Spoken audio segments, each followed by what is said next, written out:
Tiramisu pistachio padat besar muka cuma RM20 je. Kali ni, Kuali nak cadang satu pot dessert yang wajib korang singgah makan.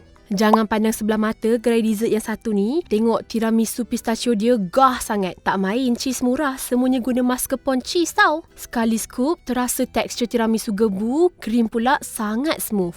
Masuk mulut macam makan foam, tak muak dengan rasa pistachio. Semuanya sebati dalam satu suapan. Memang approve. Lady fingers digunakan pun bukan kecil-kecil anak, besar betul. Lady fingers tak celup kopi, sesuai untuk anak-anak ataupun bukan coffee lover. Ada juga dream cake viral. Dia bagi 3 scoop topping feuilletin halus rangup dalam satu bekas besar kek coklat. Pelanggan boleh juga try roti gebu Thai snow bun dengan preserve vanilla, strawberry dan coklat. Macam kapas lembut nak enjoy comfort food ni, datanglah ke Yono Dessert.